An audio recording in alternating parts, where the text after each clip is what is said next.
UFOs, aliens, extraterrestrial encounters. Let's talk about it.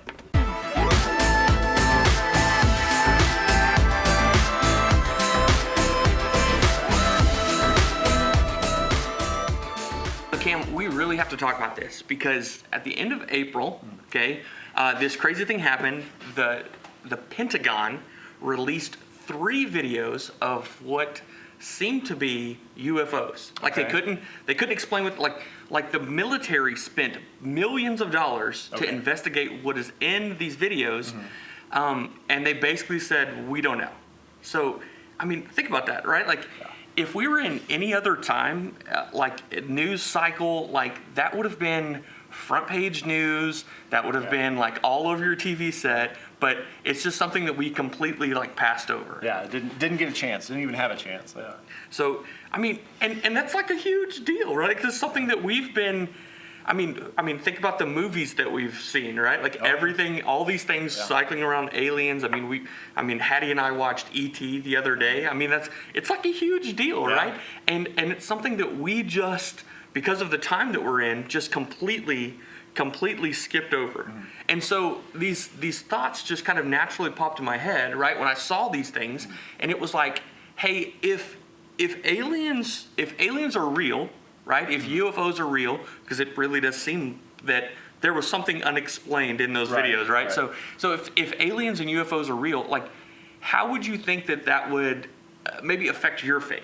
Well, I think it's hard to say it couldn't affect your faith because, people every day have effects on their faith that are less than extraterrestrial encounters. So I don't, that probably would affect my faith a little bit, at least trying to see in my head what is actually going on. What does this mean? What are the implications of this? Yeah, I think if at the very least, like we would have questions. Like at the very minimum, we would have tons of questions. Tons of questions. Like let's think about this, right? Like if there are aliens on another planet, okay, and we have the God in our creation story is just based on our planet, right? Like Adam and Eve being formed here on Earth, the garden, like all that. So if aliens are on a different planet, do they have their own creation story?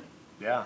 Do they have their own version of what we're doing here? Is that their own creation story, or is it part of it later on? What happened? Yeah. Do they have their own Jesus that happened on there? Because for salvation to happen, Jesus had to pay that price to make us whole with so do they have their own? Yeah. I mean, there's just so many questions that you could come up with. I mean, do they have their own Bible? Do they have? I mean, there's like a lot of questions that at least if those things are kind of going to be, because if the core of who we are is our faith, right? There's questions that if aliens, intelligent life is there have to be those questions. Oh, sure. Yeah. I mean, and not to mention, like, are they friendly? Are they Independence Day all over again? Yeah. So I mean, think about this. I mean, you mentioned this, right? That there are natural things in everyday life that cause people to doubt. Right. Just everyday, stuff that just happens in your life, whether it's family issues, if divorces happen, something happens with your job. I mean, all that kind of stuff can make people on an everyday basis question their faith. Yeah, and me being in student ministry, that's something that we talk about a lot because as students just begin to mature, and you at some point you quit believing in Santa Claus or the Tooth Fairy or something like that, and so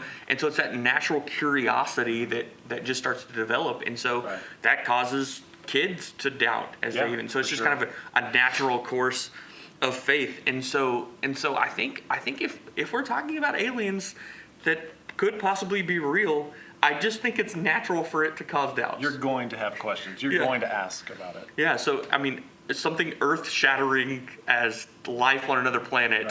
I mean, would absolutely cause people. I mean, it would be crazy to think that it wouldn't.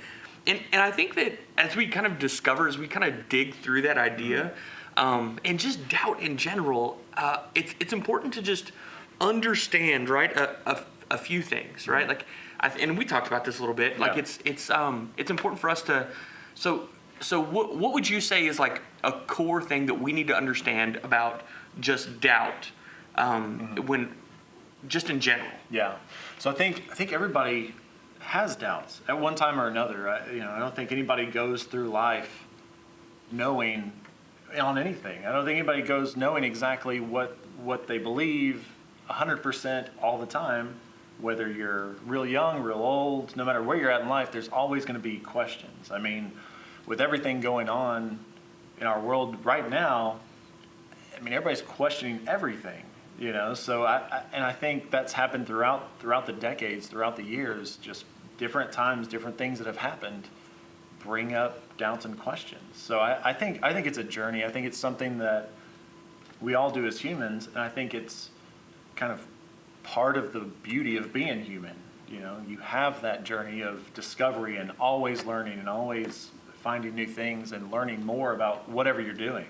And so I think that's just part of it, and that's something important to remember. Yeah, and I think that part of us being just, intelligent beings, intelligent people, is the fact that we're just naturally going to be skeptic. Right. It's just who we are. And so I think that it's important for us to realize as Christians that it is natural to have doubts and it is natural to have questions, and it's okay. Mm-hmm.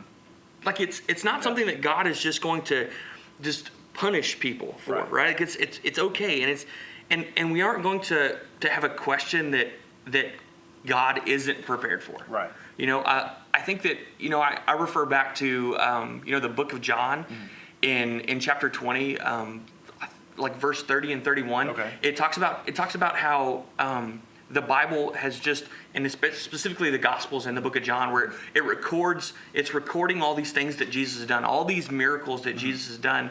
And it said that he did more than this. Yeah. He did even more miracles and did even more things, but these specific things were recorded so that we may have faith in Jesus and who Jesus was. And so that's another one of those things that before even we had questions, like God knew, the writers of the Bible knew that we were going to have questions about the validity of who God is and who Jesus is. And so it's important that they understood that. And they said, hey, look, we provided these stories and these things that are happening that Jesus did so that you could believe, right? So kind of like an evidence.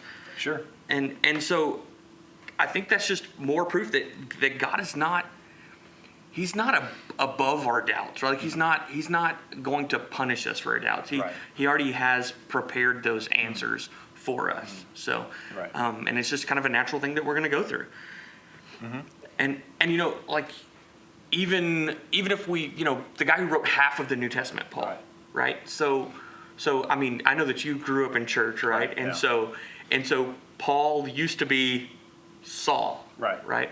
And so when Saul was Saul, he didn't believe in Jesus. Right. Mm-hmm. Matter of fact, he kind of like persecuted Christians, right? Like he went the opposite direction. He went the complete opposite direction. So to say that he was a doubter of who Jesus was, that's an understatement a bit.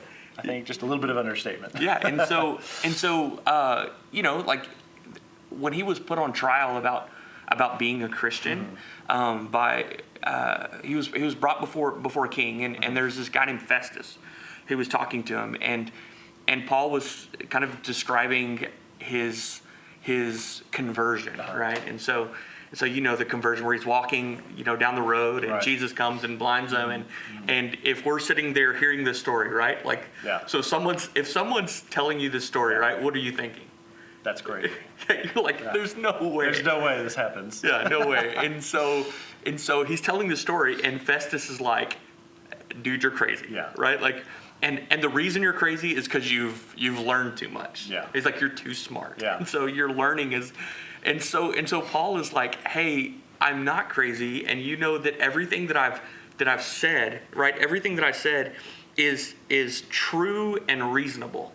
And the explanation that he gives is that I haven't done it, like I think he says in his closet, like I haven't done it behind closed doors. I haven't done it hidden, right? Like everything that I'm saying is true and reasonable because you can witness it. Right. So, and I think that's so important that we understand that doubt isn't something we're going to be punished for. And as a matter of fact, some of the heroes of the faith doubted, right? Sure. So whether it's aliens or just everyday life, those things can cause us to doubt. Sure. Yeah. And it's okay. Yeah. Well, I think that's what's important to remember is we are all on a journey. We're all learning more each day. We're all trying to become more like Christ, and we're all trying. And some of us, those of us who are not believers, you're looking for Christ. You're looking for answers, and so if that's part of your journey is finding answers, then you're always going to be curious and you're always learning something. So. Yeah, and I think a key part of us understanding who Christ is and understanding who God is in each and every one of us is asking those questions, right? From just the beginning, right? It's important for us to be seeking answers, right? To be seeking answers for life and for faith, and just and I think that it's important for us to find people who we can trust, and it's important for us to really read the Bible for ourselves, and it's really important for us to just do that research, like you would, research anything else. Right. It's important for us to research faith, and there's going to be things, right, in even your life, right, that are going to cause you to have doubts. There's going to be earth-shattering moments, life just stopping moments that happen in your life, whether it's the death of a loved one or parents getting divorced or COVID-19 happening and jobs shutting down and you having to stay home and all these things. Like, there's going to be moments like that in life, and it's important for us to know where we can turn and know that us asking questions is okay. Hey, thanks for hanging out with us. If you have any questions or if you have anything you're curious about, leave it in the comments below, and we'll see you next time.